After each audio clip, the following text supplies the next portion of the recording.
Hi. Oh, live television.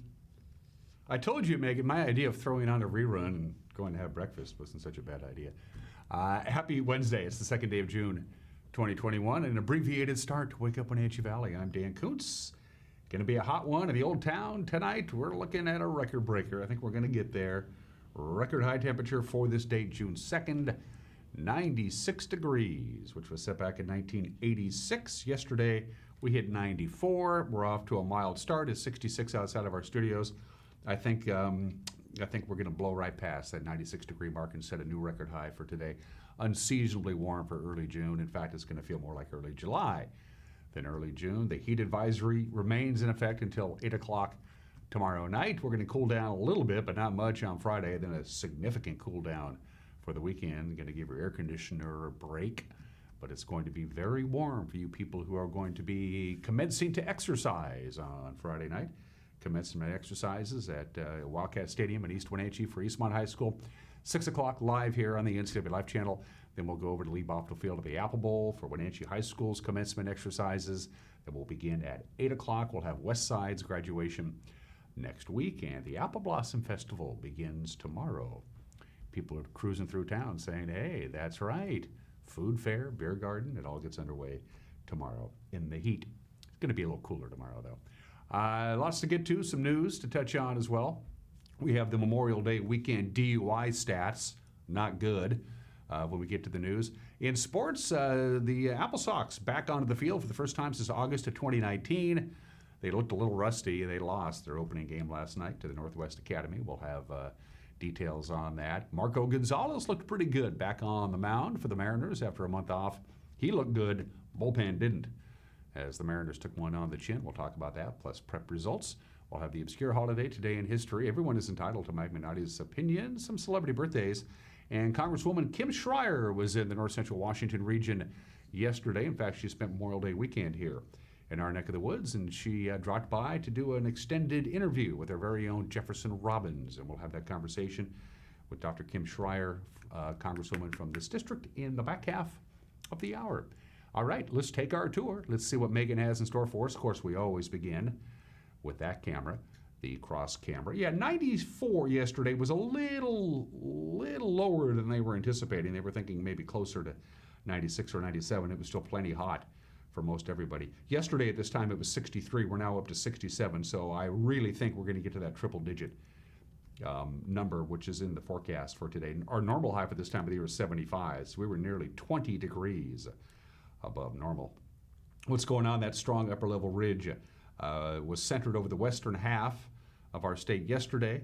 By tonight it'll be over the Idaho Panhandle, and in the middle of the day it'll be right over us. So we're going to be baking pretty good today. And unfortunately, on the east slopes of the Cascades, they think they may have a little bit of wind today. Don't want to hear that. Camera number 2. Let's pay a visit to Union Valley, Megan. Yes, we're off to Lake Chelan. Union Valley, looking over to the south shore of Lake Chelan. Chelan proper is to your far left. Can't quite make it out. You can almost make out the state park, I think. Union Valley. We had to move that camera about 2 years ago. It was much closer to Chelan for reasons that I don't know. The camera that we called the Union Valley camera, high above the north shore of Lake Chelan. We had to move it up lake about a mile. I don't know why, but we did. So there you go. Good morning, Lake Chelan. Camera number 3. Beautiful view. Let me think. Is that Monitor? That's the Apple Annie's camera zoomed way up there into the Cascade. So is that? I think that might be Steins to the left. That big mountain that you see there sticking out to your left. I think that's Steins. And then we have the Shasta and Dryden valleys, and way off into the distance, the Enchantments high above Leavenworth. That's a cool view there, and that camera's moving a little bit, little wind. Like I said, they think there's going to be just some little wind down through the east slopes of the Cascades, through the corridors of Highway 2 into Leavenworth and Dryden. Camera number 4. It is Bill E. Goat, clear as a bell, gorgeous up there. Somebody get rid of that spider web. It's driving me nuts. Hello, Pateris. Hello, Bridgeport. Hello, Brewster. Hello, Omak. Hello, Okanagan. Hello, Tonasket, hello Riverside, hello everybody. You can't quite see all of them, but they're there.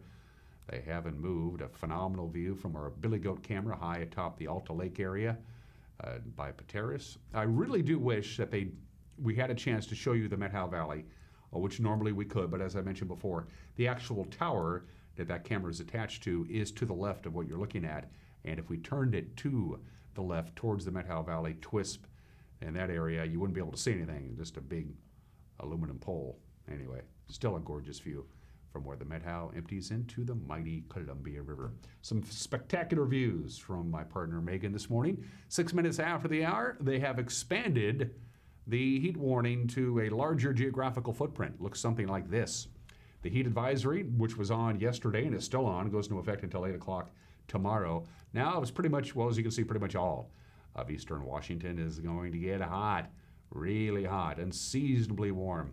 Obviously, any kind of fire that gets going could really get going with dry, relative humidity, some late afternoon winds. It could be a dicey day for those wildfire fighters out there. Just keep their fingers crossed. It's way too early for any kind of significant fire. It's always too early for any kind of significant fire, if you ask me. I don't care when it is. So yeah, they have expanded the heat advisory, so unusual heat for this time of the year. Are we going to break a record today? I think so. From the National Weather Service, it looks something like this. High today, can you say 100? Yep, at least 100, maybe even 101 degrees. Again, the record high temperature for this day, June 2nd, was 96 set back in 1986. So I think we're going to blow past that by a pretty good notion. 66 for the overnight low. By the time we get going on Thursday, that strong upper-level ridge will be shifting into the Idaho Panhandle and eventually into western Montana. So it's going to be a little bit cooler, but still plenty warm on Thursday with a high of 94, 58 for the overnight low on Thursday. Friday, cooler still, a little breezy at times on Friday. So be forewarned, it's going to be breezy Friday and Friday night for you people lucky enough to attend commencement exercises in person. Not a lot of people will. It's limited. It's ticketed only. It's going to be fairly uncomfortable, I think, at both Wildcat Stadium and Lee Buffalo Field at the Apple Bowl. And then we have a big cool down on Saturday, Sunday, and Monday. We're going to go from 25 degrees above normal to below normal by Saturday, Sunday, and Monday. Also a little windy at times on Saturday and Saturday night. So there you go. Record high temperature today. Plenty warm, but probably not a record breaker on Thursday. Cooler still Friday, and then a significant cool down on Saturday, Sunday, and Monday. So at least it'll be comfortable for the weekend and not unbearably hot, which is fine for most people. All right, 8 minutes after the hour, we're going to take a quick 1 minute break. And when we come back, we have I keep forgetting what day of the week it is, Wednesday morning headlines. You're watching Wake Up Wenatchee Valley on the NCW Live channel.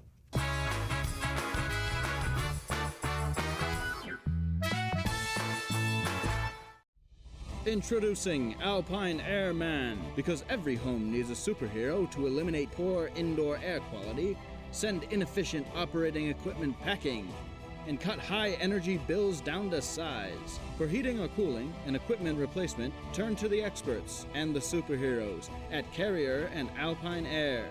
We offer the best deals on high-efficiency Carrier products, along with friendly, knowledgeable service and incredible savings to fit your budget.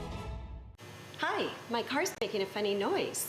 Not a problem. We'll take care of you. Global Car Care's technicians are ASE Master Techs and well-versed in the more refined methods of vehicular diagnostics. Number 3 piston and rings have a slight loss of compression, down to 108 pounds. Your transmission is slipping. You're gonna need a service. Looks like you all set. These guys? They're good. Oh, and your spare is flat. Global Car Care, Wenatchee's top shop.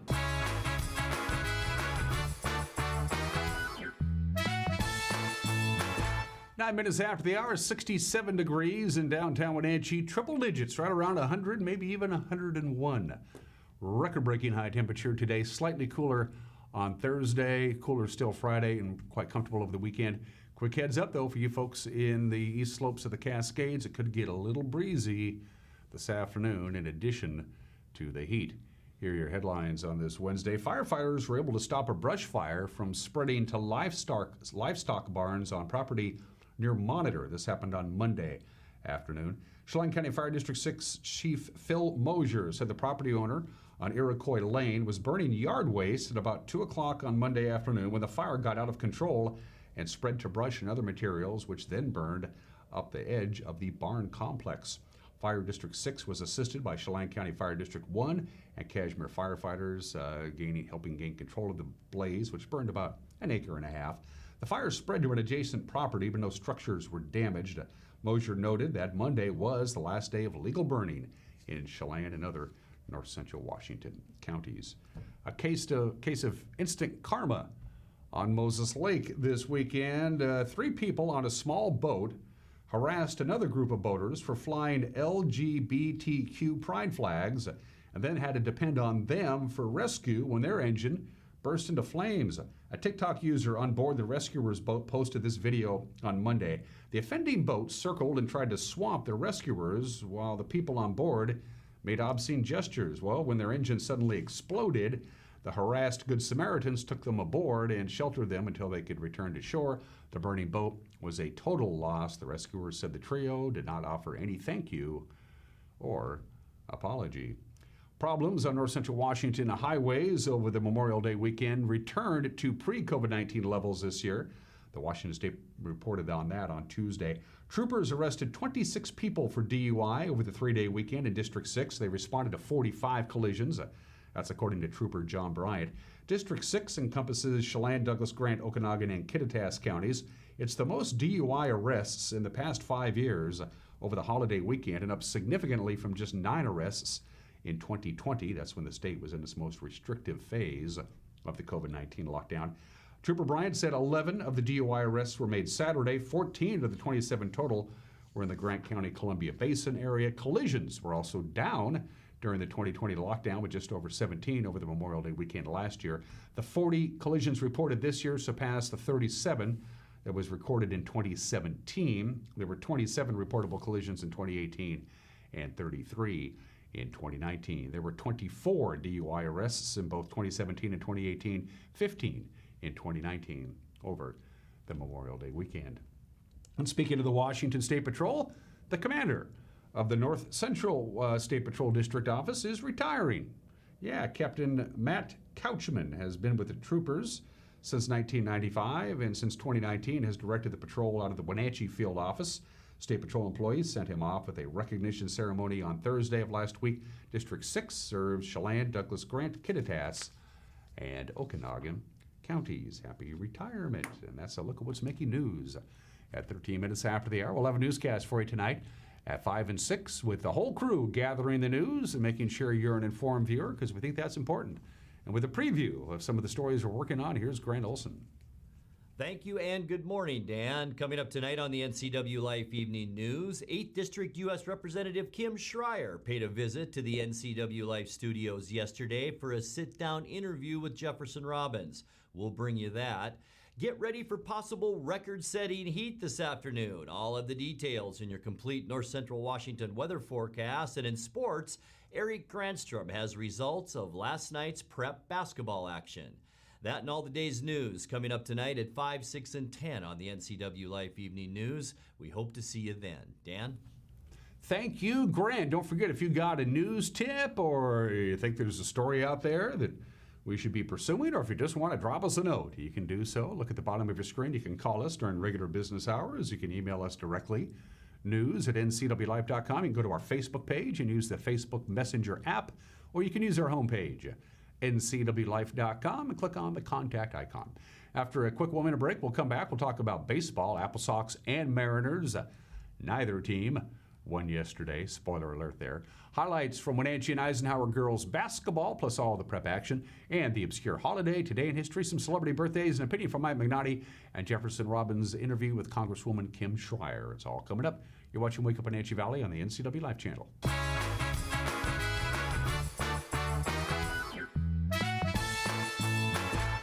Kids are resilient. I just love their energy. They bounce back so quickly. I love the stories they tell. I love just their charisma, their character. I love to see that subtle smile that you pull out of a kid, when you start talking with them about something they really like. I just love what I do, and I can't imagine I would be as happy doing anything else. Building. It's in our blood. Building something out of nothing. It takes heart, grit, and hard work. At One Way Construction, our crew is our family. With decades of contracting experience and our in-house design team, we bring a unique perspective to building. We know that if we work together, we are capable of reaching heights that are impossible to reach alone. The possibilities are endless.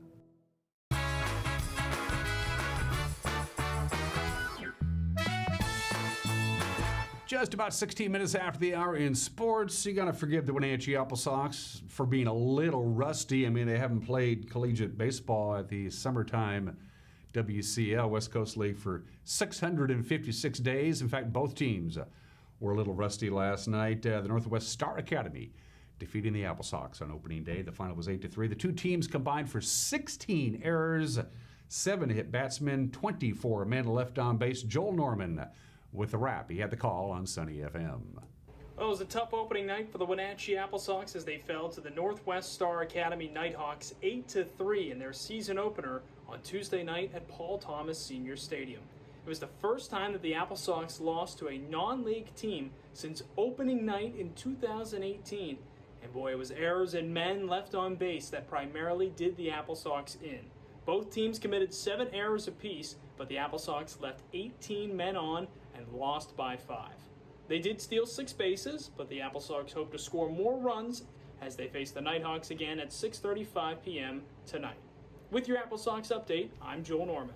The lone bright spot for the Apple Sox offensively, center fielder Enzo Apodaca is out of Gonzaga. He went 3 for 4 in the leadoff spot. Scored a run. The two teams will meet again tonight, 6:35 at Paul Thomas Senior Stadium. The only other game of the West Coast League last night saw Port Angeles, the lefties. That means every one of their players are left-handed. I'm just kidding. They held on for a 9-6 win over the Highline Bears. They gave up 5 runs in the top of the 9th inning, but they still won. Highline and Port Angeles have an 11:05 start this morning. Ridgefield will host Cowlitz in their opener tonight at 6:35.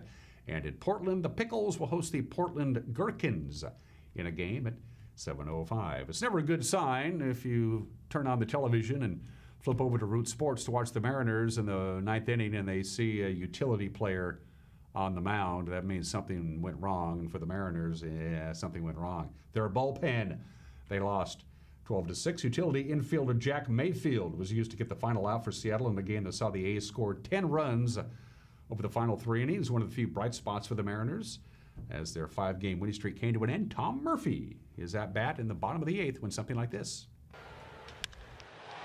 This has some punch behind it, the opposite way. What a shot by Tom Murphy.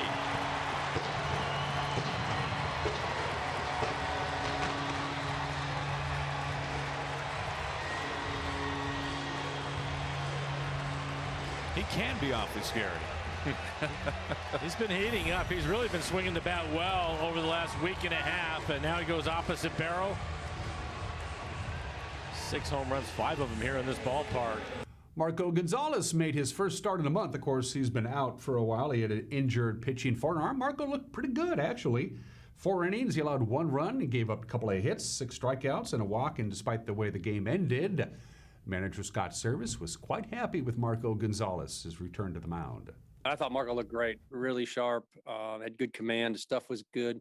I think he had about 6 strikeouts tonight. So exactly what we were hoping for. And we've missed him. There's no question about it. Just, he was going to have a shorter leash tonight. It's great to get him up to 50 pitches, and then he can build on that next time out. So, he put us in a pretty good spot. I thought our offense did some good things early against Bassett, who's been really throwing the ball well.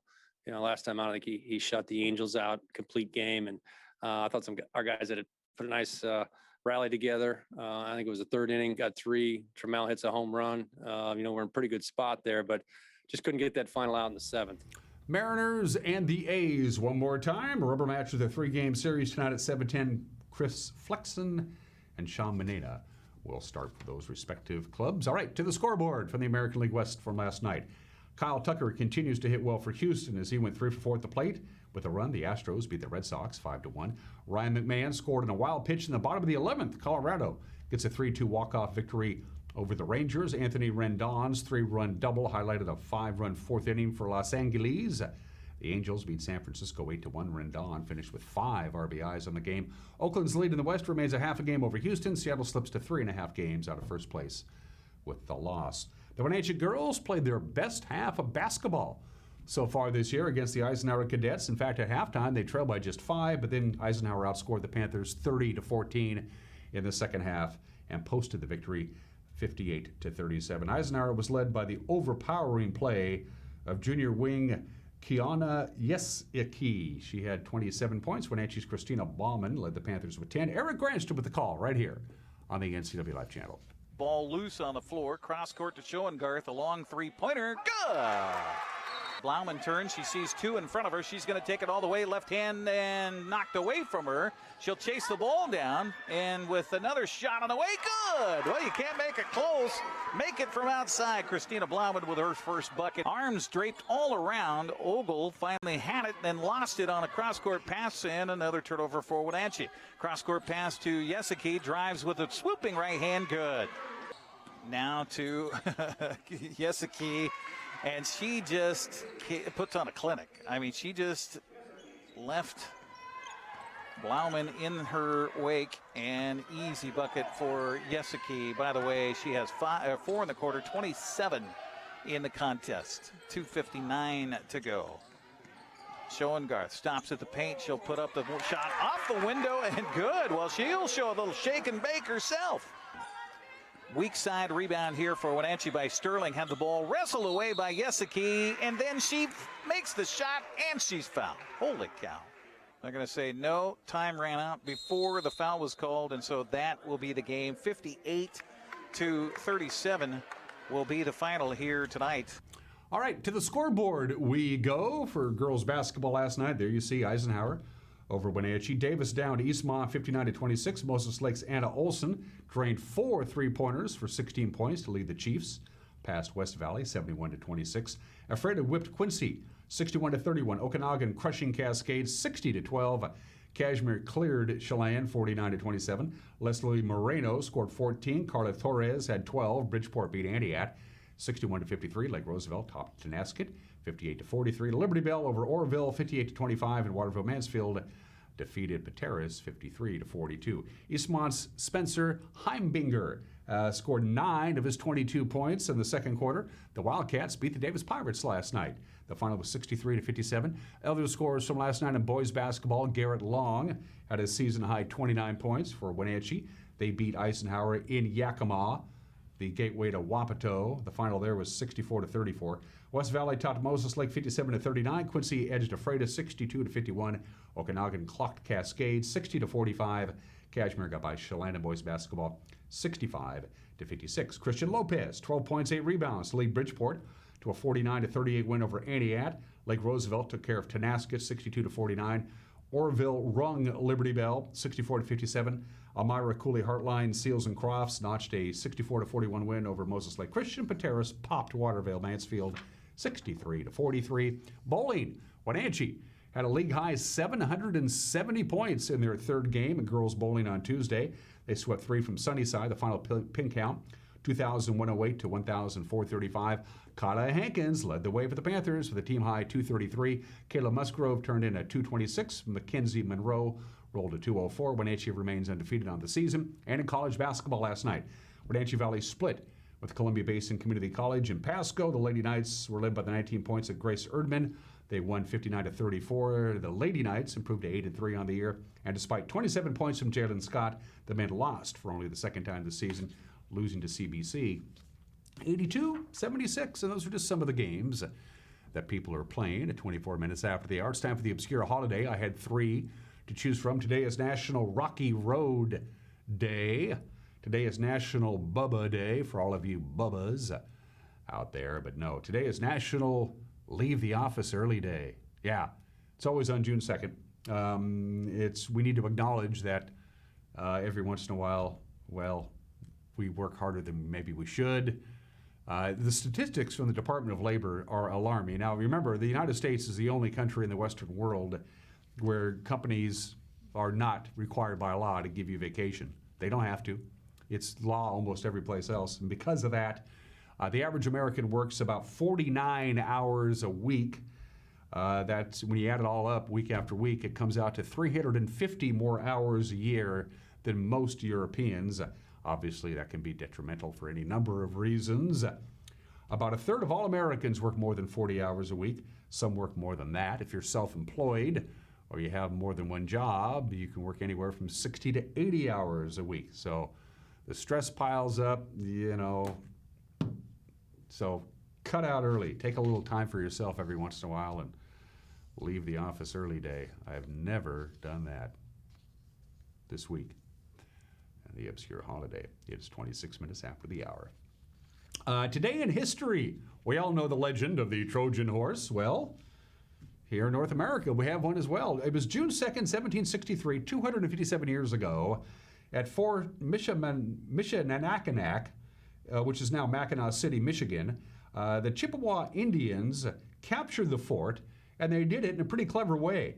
They diverted the garrison's attention with a game of lacrosse. Not a bad idea. They were doing this before. They built this up. They kept playing lacrosse out in front of the fort, and the garrison would come out and watch them. So the soldiers would watch the game. They did this for a couple of weeks. Then, on this particular day, the Chippewas hit the ball through the open gate of the fort, and they rushed in and were given weapons that had been smuggled into the fort a couple of weeks earlier. They killed about 15 of the 35-man garrison in the struggle. Yeah, they used a lacrosse game to get inside the fort. By the way, lacrosse is the national game of Canada, I'm told. Today is Lou Gehrig Day all over. Major League Baseball, Lou Gehrig joins Jackie Robinson and Roberto Clemente as the only three players to have a day to themselves. For a couple of reasons, we'll get to one right now. This is the day that Lou Gehrig broke into the starting lineup of the New York Yankees, June 2nd, 1925, 96 years ago today. New York Yankee first baseman Wally Pipp, the story is legendary. He allegedly arrived in the clubhouse before a game with the Senators complaining of a headache. Manager Miller Huggins overheard Wally Pipp and said, "Wally, take the day off. I'll put this young 21-year-old Gehrig kid in for you today." At first base, Lou Gehrig would play every game for the next 14 years. Wally Pipp would be traded to the Reds. At the conclusion of the season, Lou Gehrig's streak of 2,130 consecutive games began the day before, but it was on this date in 1925 he became the starting first baseman for the New York Yankees. By the way, kudos to Wally Pipp. When he realized that he was not going to get his starting job back, he worked with Lou Gehrig on his defense and his placing and catching pop fouls like a good teammate should. Lou Gehrig took the starting lineup on this date 96 years ago today. Speaking of the Yankees, for Babe Ruth, it was all over. June 2nd, 1935. Babe Ruth, of course, in the offseason had signed with the Boston Braves after getting his unconditional release from the Yankees. He wanted to keep playing baseball, but he was 40 and fat and done. And Babe Ruth announced his retirement from baseball on this date 86 years ago today, retiring with 714 home runs, which was by far the most in Major League history. Here's how big that record was. Second place on the day that Babe Ruth retired, second place on the all-time home run list, 378 from Lou Gehrig. Babe Ruth retired from baseball 86 years ago today. This is the 80th anniversary of the death of Lou Gehrig. 16 years to the day that he took over as the starting first baseman for the New York Yankees, Lou Gehrig died of amyotrophic lateral sclerosis, now known as Lou Gehrig's disease, at the age of 37. Again, Lou Gehrig Day today in Major League Baseball. And speaking of Major League Baseball, I remember this. Back in 1990, 31 years ago today, the Tigers and the Mariners at the Kingdome in Seattle. Randy Johnson pitches the first no-hitter in Mariner history. Here's how it ended. Here comes the left-hander's wide. The 0-2 pitch on the way. Swing! It's over! He has done it! High fastball. Randy Johnson being mobbed by Scott Bradley down to greet him and the entire Mariner team. Here on the 2nd of June, it ends at 9:51 Pacific Daylight Time. Randy Johnson with the first Mariner no-hitter in history, and they are going crazy. Everybody saluting the tallest man to ever put on a uniform in the history of baseball. Randy Johnson has done it. He has no-hit the Detroit Tigers tonight, 2-0.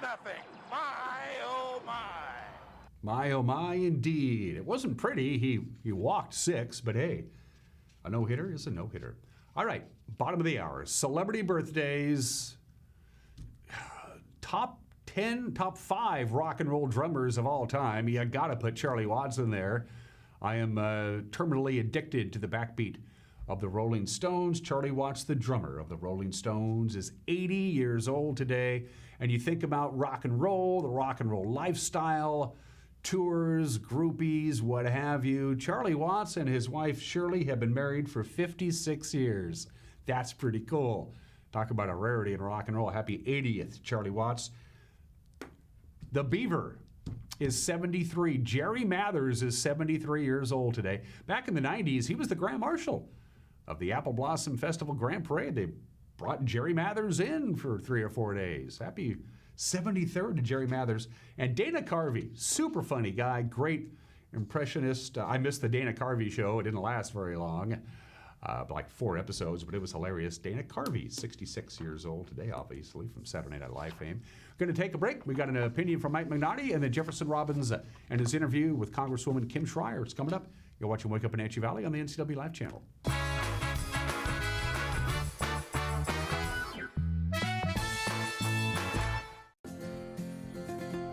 At Local Myth Pizza, we believe in real food, freshly prepared with only premium ingredients. Our cheeses are imported from Italy. Our sauces, dressings, and even our sausages are made in-house fresh daily. Featuring Northwest craft beers and 30 Chelan Valley wines and ciders. Family fun and amazing food.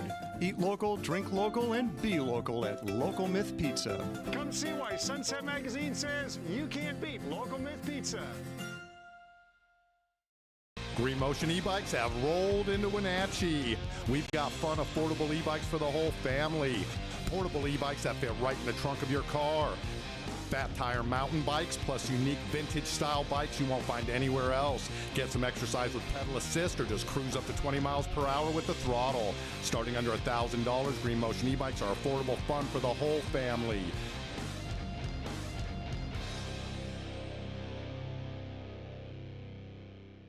Contractors, furniture makers, and weekend do-it-yourselfers around north central Washington will tell you that Lombard's Hardwood Supply is the place to get what you need. Lombard's full millwork shop can handle jobs large or small. Lombard's has a full line of interior and exterior doors available, as well as custom barn doors. From alderwood to zebrawood and everything in between, it's Lombard's Hardwood Supply on School Street in Sunny Slope. Like us on Facebook and check out our monthly special.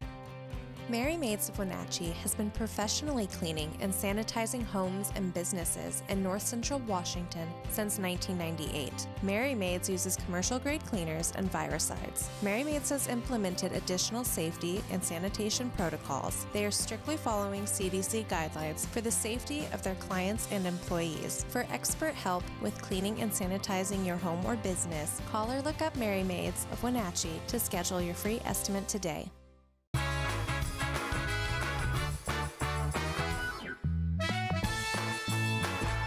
Hey, like Mad Dog Magnotti, and everybody is entitled to my opinion. Now, did you ever notice that hearing loss is the only physical disability which the person who is suffering from hearing loss is blamed and yelled at because of this disability? Now think about it. Who shows disrespect to a blind person because they can't see? Who disdains the physical shortcoming of an amputee? Do we blame a person who is paralyzed from the waist down for being in a wheelchair? No, of course not. But just wait. Just wait until somebody's hearing starts to go. And brother, oh, is that different?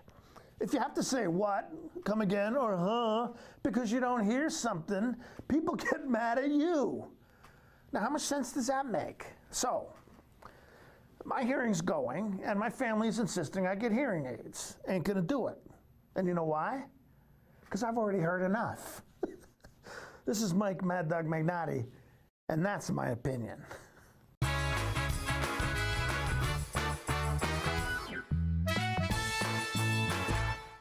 You love to help others. You need a solid career. You can have it all with help from Charter College. Our 10-month medical assistant program prepares you to work in healthcare settings like physician offices, rehab centers, and clinics. You'll learn to take patient vitals, assist with exams, administer injections, and maintain medical records. When you're ready to launch a rewarding healthcare career, visit chartercollege.edu, because we work to get you to work.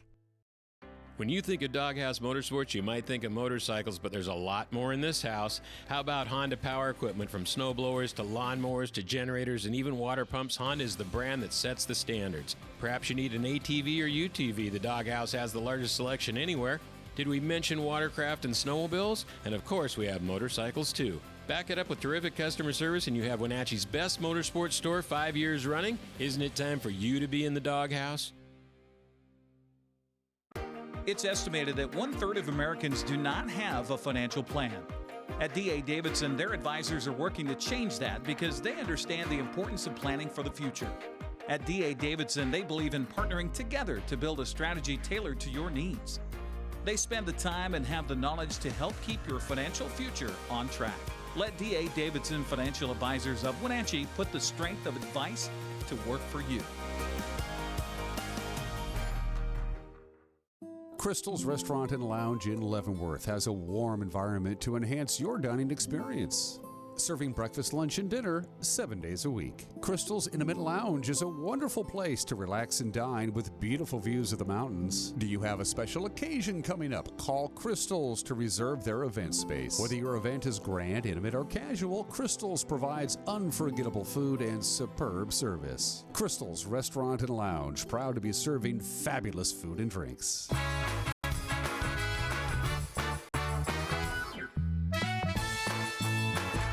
37 minutes after the hour, 8th District Congresswoman Kim Schrier spent part of her Memorial Day weekend right here in the Wenatchee Valley. The pediatrician and second-term Democrat is based in Sammamish, but of course, the 8th District stretches all the way to the Wenatchee Valley. Thanks to COVID-19 vaccinations, she was able to sit in our very own studio for an interview yesterday with our very own Jefferson Robbins. One of the things I want to talk about today was your latest big bill, which looks like it's going to have some traction in both houses of Congress, the National Prescribed Fire Act of 2021. We have recently seen a number of small wildfires break out here in this area of your district, so it seems timely. Talk about the act and what you want it to accomplish. I'm very excited about this. I've spent the past, 2.5 years, as long as I've been in Congress, meeting with firefighters, going to sites that have had wildfires. We all have this memory of what happens now every summer, and it's getting worse and worse. This summer is shaping up to be a bad one, where we have these catastrophic wildfires, and so much of, at least part of the cause, is that our forests have not been managed. We haven't let any natural burns happen for over 100 years, and so they're crowded, there's underbrush, which just makes for an incredibly hot, destructive fire. So it is widely recognized that one of the ways to deal with that is to thin the forests. And some of that's mechanical, but a lot of that is controlled burns. And you do that at a time when you're not at risk for having a catastrophic fire. And so this bill just finally puts real money behind it. An account, $300 million, minimum amounts that have to have controlled burns to really take this on, starting with areas, in the WUI, areas like here, where you have people and nature close together, and that puts our forests and our people at risk. In the wildland-urban interface. Yes. See, I've been here for a while. The WUI, Wildland-Urban Interface. Acronyms can catch up with you after a while, but that's basically the place where cities meet forests, cities meet wildland. Right. So there's an example, for example, in Kittitas County, Roslyn, they have a big program going on. They're just right in the middle of forest, sitting duck, so to speak. And so they are taking on their own project to thin those forests mechanically and with controlled burns. It's a real challenge, for sure. Really important. Fire treatment needs to happen in the springtime, and a lot of people sometimes look up, see a plume from a controlled burn, and they get a little bit alarmed. Do you feel like we can overcome some of that resistance, and people will someday come to understand springtime is burn time, so we don't have summertime fire time? That's exactly right. It's all about education, right? That the firefighters tell me that once they start doing this, they will run into people on the street that say, hey, it's a beautiful day. Why isn't there any smoke in the air? Because yes, the idea is do it when you can control it. And that's all about public education. Protecting people with asthma, for example. They need to know when it's coming and why, and ultimately it is a huge win. This would also increase the Forest Service acres that are treated by the Forest Service and the Department of Interior. We mentioned that only about 3 million acres a year get treated right now by those agencies. So is there a target for what they should be required to treat if the bill becomes law? There is a minimum on how much should be treated. That is more difficult to achieve in mountainous areas than in flat areas. But yes, there are minimums, there are incentives for states to get involved, and this also provides funding for some of the places where national forest, state forest, private forest overlap, so that we don't have hard lines where there's contiguous forest.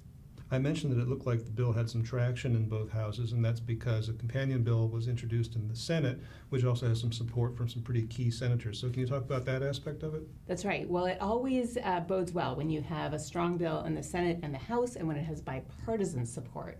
So Representative Simpson from Idaho is on this bill with me. In the House, it has support from our senators, also from Dan Feinstein. And so when you take both parties in both houses, it puts a lot of momentum behind it. And certainly, as wildfires approach, the whole country has seen the West up in smoke. This should get attention, and I think it should pass. And Senator Manchin, I think you said, was on board, and he's That's proven right. to be one of the key senators on any vote in the Senate. He has all the power right now, doesn't he? It seems that way. And that led me to another question about some of the measures that have moved through the House and gone to the Senate. Some very popular measures have gone through the House, wound up in the Senate, come down to a deadline vote or a last-minute vote, and been turned down by maneuvers within the Senate itself. So, for instance, the For the People Act, which you supported, would expand the voting franchise and put some controls on partisan redistricting. So people who support these bills but then see them go to the Senate and really get churned around, what can they be doing? Knowing that you're the House member, what should they be doing to try and get some motion in the Senate? So this is a question that is on all of our minds right now, which is, do you wait until you know that you have the votes for something to bring it up for a vote? Or do you just say, this is so important. It is so important to make it easier for people to vote. It is so important to make sure we don't have foreign interference in our elections. It is so important to get big dark money out of our politics so that we have a system of democracy that is by the people and for the people. Do you wait until you can count the votes and get 10 Republican votes, or do you just bring it up and say, we're going to put you on record? Do you support voting rights or do you not? And I think personally, I think it's really important to make people decide. And it's something that they then have to answer for in the future. In 2020, you voted this way. In 2021, you're voting this way. Why is that? And of course, usually it's politics. But I do think it is important for people to know, for the people here in Chelan County to know that, basically what we're trying to do is get everywhere in the country caught up with Washington State. We have a great voting system here. You get your ballot by mail. You have 3 weeks to fill it out. You can sit and study and fill out your ballot at the same time. Why shouldn't you have that ability everywhere in the country? Talking about bipartisanship and talking about measures that move from the House to the Senate, but then seem to get stymied. The investigation into January 6th. There was a call for a commission, an independent commission, that went through the House, passed with your vote, failed in the Senate. Is there a method by which the House could put forward its own investigation rather than relying on a commission? So let me, Jefferson, just take a quick step back, because I think there's a lot of misinformation about this particular commission. First of all, when it passed the House, it passed with big bipartisan support. We got 35 Republicans to come on board despite a push to not vote for it. Second, I want people to understand that this bipartisan commission is it's a funny name for it, because Democrats would pick 5 people, Republicans would pick 5 people, but there would be no politicians on that special commission. And, it would be modeled after the 9/11 commission. And the idea is to bring in law enforcement and military, people to really look at this and say, what went wrong that we could have an insurrection, a riot at the Capitol, that people could be breaking windows and threatening the lives of senators and members of Congress and the vice president? And how can we make sure that never happens again? Because I'll tell you, it was not a normal day. So then your question, I know I'm going on for a little bit here. So your question is, should we just do it in the House? You know, the bill that the Senate, that the Republicans in the Senate just voted down, that's what I was just talking about. No politicians, not a partisan thing. I would like it to keep it out of the political realm, because I think we all deserve to know what happened and why, to prevent it in the future, because it was really a travesty and very scary for a person who was there. Do you want to talk about your experiences of that day? Because I don't think we've really heard your account, truthfully. You know, I guess one of the things that I think about from that day is that as we were driving in the morning, we were sort of jesting about how we kept hearing on the news that special security had been put in place and that members of Congress were given special instructions. And I was like, did you guys get special instructions? Because all I was told was to drive in before 9 and not go outside.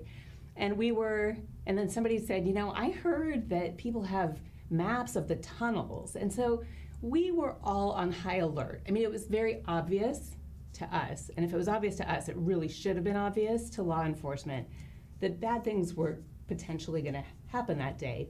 I specifically stayed in my office, COVID times and safety issues, and you know, we kept getting alerts.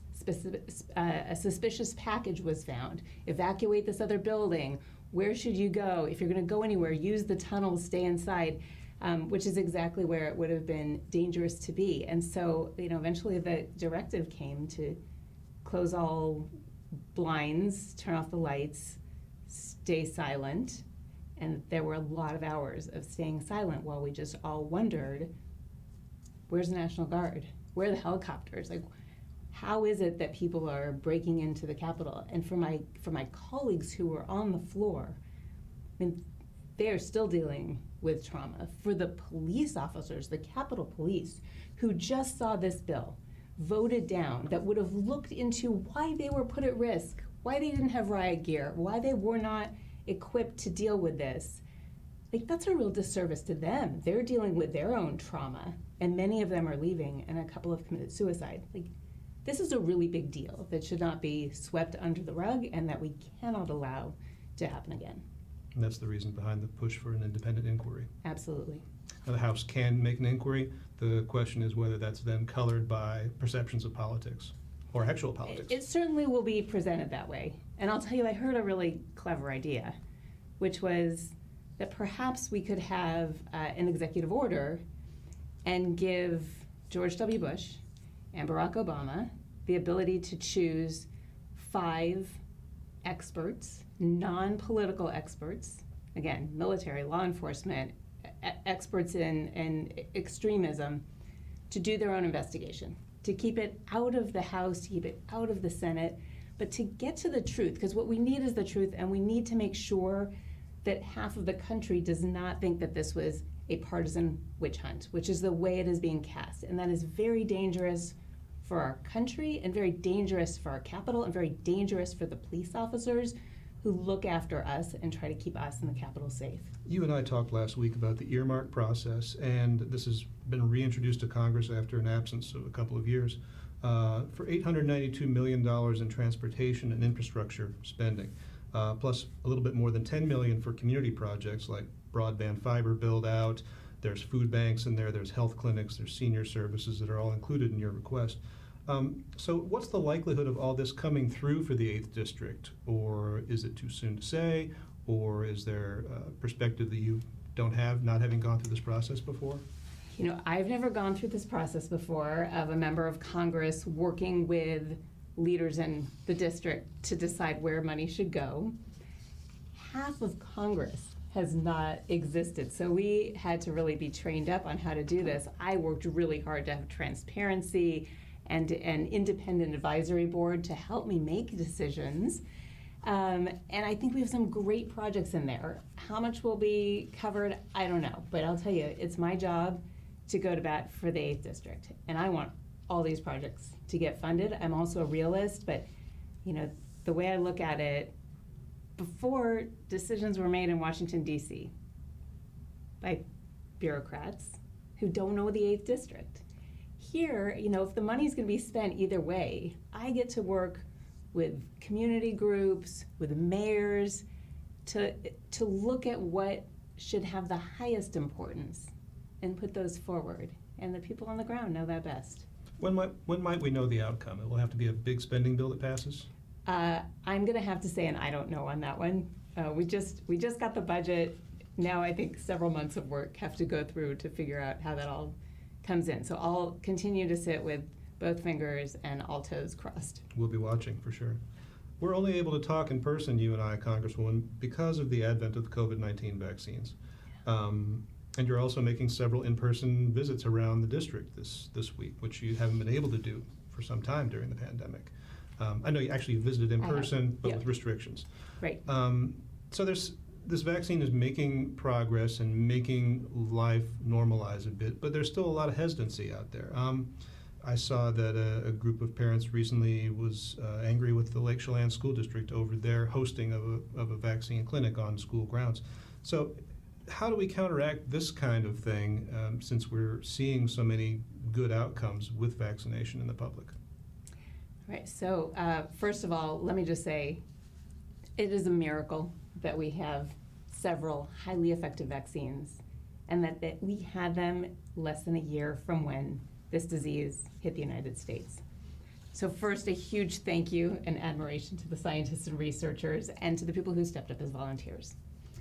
I understand vaccine hesitancy. This is the world I live in as a pediatrician. And for the most part, I think we tend to lump hesitancy and anti-vaxxer into the same category, and they're not. I mean, this is just people who just kind of think, I don't know, maybe the research was too fast, or I don't know, maybe I just don't want to be the first, or I don't know, kids don't seem to get all that sick, what's the risk-benefit calculation? And those are questions that all have great answers, and so I am very confident that conversations between parents and their pediatrician, between people and their family doctor who they trust, who they have relationships with, is going to get far more people on board. And we're moving right now from these mass vaccination centers to pharmacies and doctors' offices. And I think we're going to see a big change there. When it's an option that's put in front of you like a flu vaccine, or when it's an option that's there for your child before starting school, it might become more of a normalized thing. Sure, when your pediatrician says, okay, so Johnny's due for Tdap, Menactra, and HPV, and a COVID vaccine. We go down all of them, parents ask questions, pediatrician answers, yes, it is so worth getting your child vaccinated. And can I just say, as a pediatrician, kids have milder symptoms than adults. Kids can get very sick. Hundreds have died. I'm not being alarmist, I'm just saying, don't think that kids are immune from this disease. And we're still finding out about this bat disease, and we're still learning about long COVID, which does seem to also affect children. We know these vaccines, millions of them, hundreds of millions of them have been given. We know they're safe. So get your children vaccinated. It will mean they can go to school, hopefully without masks next year. It'll mean they can have lunch with their friends. It means they can do sleepovers. They can go to summer camp. These are a big deal for kids who have spent a year, many of them, learning remotely. They want normalcy. This is how you get there.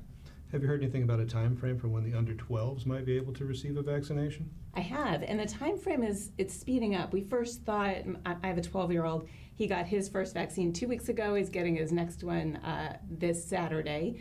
First we had heard that for them, we might get it in before September. Now it sounds like the 5 to 11s we may be able to get before school starts in September, but they're looking for the youngest, like the 6-month to 5-year-olds, probably looking at early 2022. So we've still got a while. We still need to protect our kids. It's worth doing. Yep, absolutely. Any final thoughts from you today, Congresswoman? Just that I am delighted to be here. I love being here in Chelan County. I had a fantastic day yesterday. It was in Chelan and in Manson. Had a wonderful celebration, Memorial Day with the community there, and an opportunity to thank veterans and to have what we call a pinning ceremony with Vietnam vets.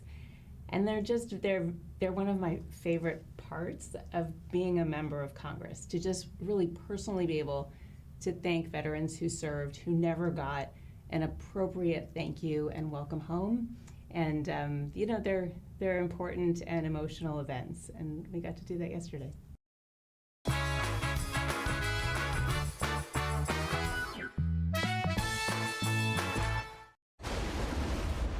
To achieve greatness once, it's not the end of the journey. It is only the beginning.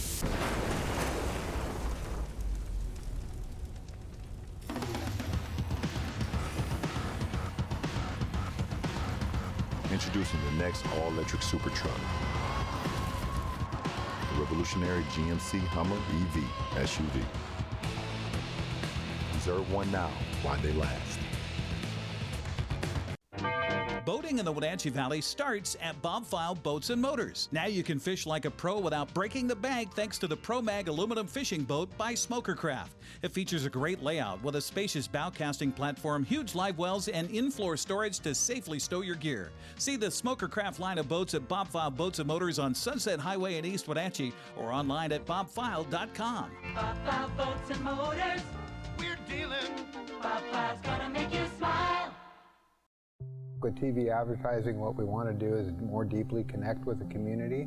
People spot me in different parts around North Central, Costco and Wenatchee, say, hey, you're the pizza guy. And so they wouldn't know that if it weren't for the TV commercials we've done. We've been here so long that people already know who we are and what we do, but to have that image flash on their television screen as opposed to just hearing it in the radio or seeing it in the newspaper, I just love the fact that we can actually put our finger on when a customer comes in and says, I saw your ad. It's becoming increasingly difficult in this digital age to know where are your customers listening or watching, because I watch all the different channels that they watch too, like Cooking Channel, History Channel, and so it was wonderful to be able to be on there. I would say that if you want to do business in Wenatchee, then you should connect with the people of Wenatchee, and there's no better way to do that than with NCW Life.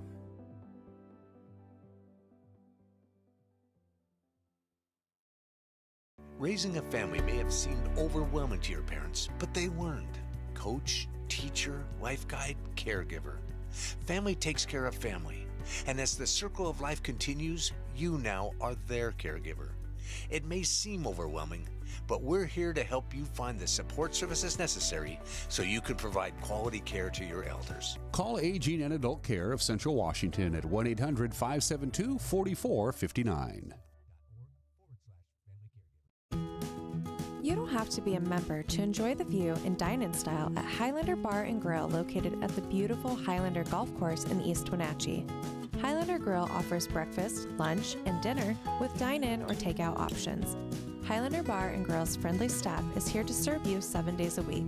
Call for reservations Friday night prime rib dinner. Contact Shalane, Highlander Grill's site coordinator, to schedule your corporate event or special occasion today.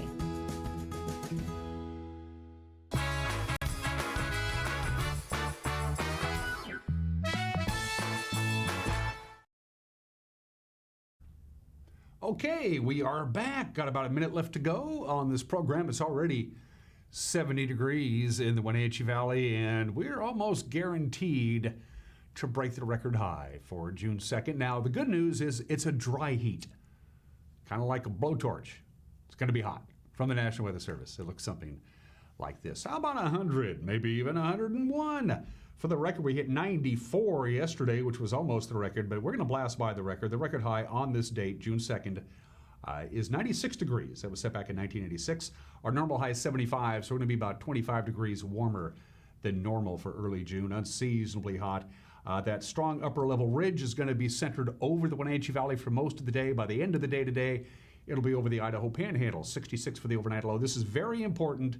It doesn't look windy, but you get the occasional wind gust in the valleys east of the Cascades. I wanted to make that well known. So late in the afternoon, see the wind picking up in the Leavenworth, Shasta area, perhaps, probably not here in the Wenatchee Valley. And then we cool down to much more comfortable conditions by Saturday, Sunday, and Monday. That's it for us. Have a great Wednesday. We'll see you tomorrow. Bye-bye.